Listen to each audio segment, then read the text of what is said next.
Exhausted and beaten, Sunny knelt victorious over the Mountain King's larva he'd slain, but the sense of triumph was short-lived. The looming threat of an enraged Mountain King echoed through the screams and violent tremors. The nightmare was far from over. The larva was dead, but he was still tied to it by a chain. Meanwhile, more corpses started to rise and transform into deadly larvae. Sunny found himself face to face with one of them, ready to fight for his life. Just as the larva was about to attack, a handsome young soldier appeared and swiftly beheaded the beast. With a short nod and a quick toss, the soldier handed Sunny the key to their shackles before charging into the remaining larvae. As Sunny unlocked their chains, he felt a surge of newfound freedom and a dark desire for revenge. He considered leaving his companions, Shifty and Scholar, but his sense of solidarity prevailed.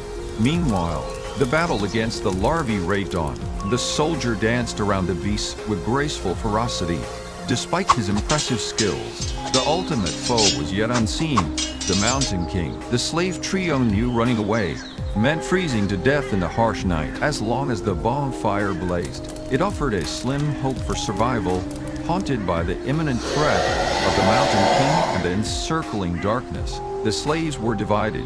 Shifty wanted to run, but Scholar argued for a strategic wait, banking on the chance that the Mountain King could be vanquished by the Imperials or satisfied with its existing victims. However, Sunny was not as hopeful. Sunny realized that if they wanted to have any chance of survival, they needed to find a way to help the soldier and defeat Mountain King. They couldn't rely on others. They had to face the monster themselves with newfound determination. Sunny, Shifty, and Scholar stood together, ready to fight. As they prepared to join the battle, a surge of adrenaline coursed through Sunny's veins.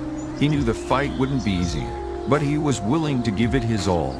With a soldier as their inspiration, they charged towards the remaining larvae, ready to face their fears and fight for their freedom. This monstrous tyrant was in a league of its own, a fifth-category creature that posed a near-impossible challenge. Across the bonfire, chaos reigned.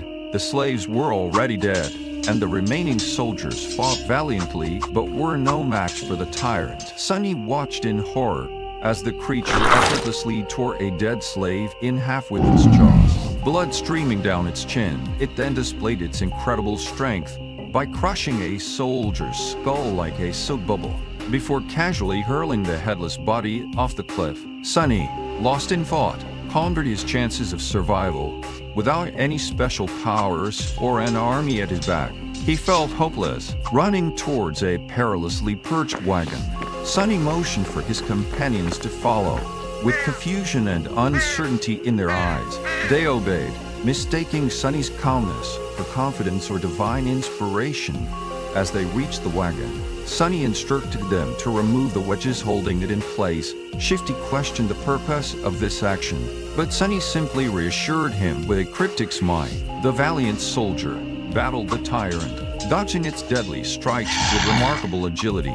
Sunny silently prayed for hero survival, as he was their only hope of distracting the creature long enough for their plan to succeed. Sunny found what he was looking for: the torn end of a chain.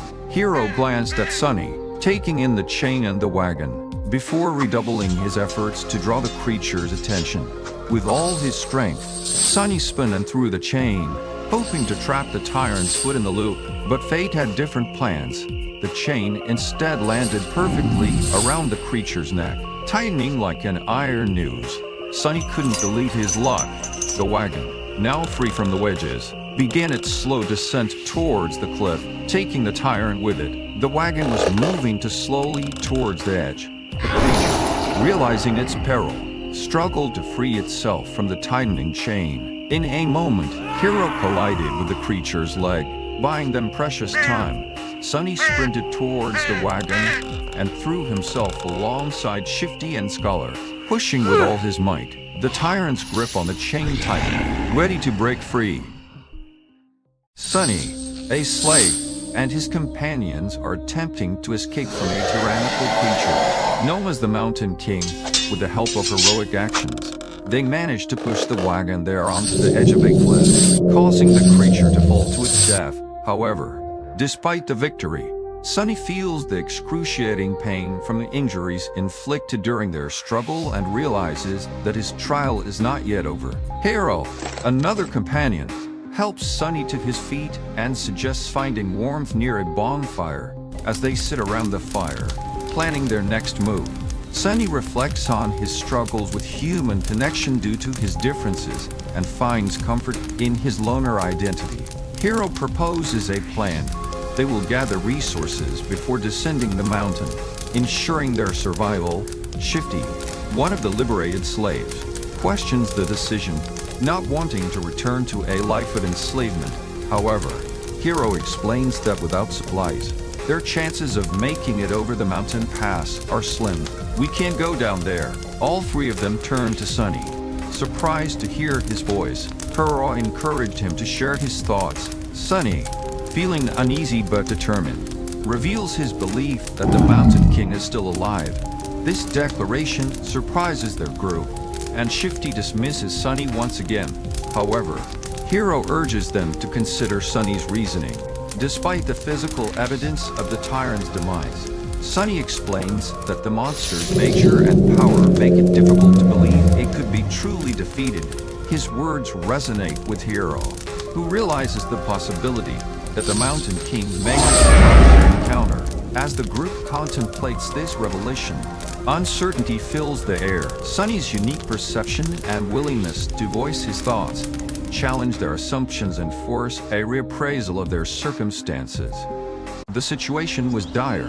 They had planned to escape the scene of a massacre by following the road up the mountain pass, but the road had been destroyed by a rockfall. Sunny and his companions, Scholar, Hero, and Shifty, stood at the edge of a chasm, unsure of what to do next. Shifty, frustrated and angry, blamed Sunny for their misfortune. He believed that Sunny was cursed and wanted to leave him behind. But Hero, the leader, refused to abandon anyone. Scholar suggested they search for an old path that used to lead to the mountain peak. If they could find it, they could make their way back to the undamaged road. The group looked up at the treacherous slope, wary of the dangerous climb. But with no other options, they began their ascent, shedding unnecessary weight to make the climb easier. The climb was grueling, pushing Sunny to his limits. He imagined the reward he would receive at the end of this trial. The boon of the first nightmare. The main benefit of the first nightmare's boon was simple, yet possibly the most important. After completing their trial, aspirants were bestowed with the ability to perceive and interact with soul cores. Soul cores were the basis of one's rank and power. The stronger your core was, the greater your might would grow. The same went for nightmare creatures, with a deadly caveat that, unlike humans, they could possess multiple cores. A lowly beast had just one, but a tyrant like Mountain King had 5. Coincidentally, the only way to improve your soul core was to consume soul shards scavenged from the corpses of other Dream Realm inhabitants. That's why Awakened went out of their way to battle powerful nightmare creatures despite the risk of death. After completing the first nightmare, aspirants were elevated to the rank of dreamers, colloquially known as sleepers, and gained access to the Dream Realm itself. Unique to every aspirant passing the trial, the first aspect ability. This was the magic power that elevated Awakened above mundane humans. Aspect abilities were diverse, unique, and powerful. Some could be categorized into types like combat, sorcery, and utility, but some were simply beyond imagination, armed with the power of their abilities. Awakened had been able to save the world from the flood of nightmare creatures, but for now, his focus was on surviving the climb and entering the Dream Realm. Sunny noticed that the sun was setting, and the air grew colder. Sunny was exhausted, on the verge of fainting from the hours of trekking up the treacherous mountain slope. Surprisingly, Shifty, the rockwash slave, seemed to be doing even worse. His eyes were glazed and unfocused. His breathing labored. He collapsed when they finally found a place to rest, drinking greedily from his flask despite Hero's warnings to conserve water. Scholar, the older slave, didn't look much better. The climb had taken a toll on him, leaving him sweaty and worn out. Sunny, being the weakest of the three, somehow managed to endure the best. He suggested melting snow for water, but Hero cautioned against drawing attention with a fire. Fortunately, they found a hidden alcove in the mountain, where they could safely rest and warm themselves by a hidden fire. They ate in silence, their minds still haunted by the horrors they had escaped from. As night fell, Shifty and Scholar fell into restless sleep. While Hero took the first watch, Sunny fell into a deep sleep, only to be awakened by Hero a short time later. He was instructed to keep the fire going and wake them if the beast appeared. Alone in the darkness, Sunny could see the distant road and the dead bodies of their fellow slaves. Then, he witnessed the Mountain King crawling onto the stone platform, devouring the bodies of his fallen comrades. Sunny realized the tyrant was blind, and he had a revelation. The monster's eyes were milky and never moved, and it only reacted to movement and sound. Excited by his discovery, Sunny woke the others at dawn and shared his theory with Hero. They needed to move faster to stay ahead of the creature. Shifty's condition worsened, possibly due to mountain sickness, and they had to redistribute his supplies among the group. Fear and uncertainty filled their hearts as they climbed higher, each step becoming more grueling. The weight of the added load was crushing Sunny, but they pressed on. Suddenly, Shifty slipped and fell to his death, leaving the group in shock and grief. They watched helplessly as his body tumbled down the slope, finally coming to rest on a jagged rock below.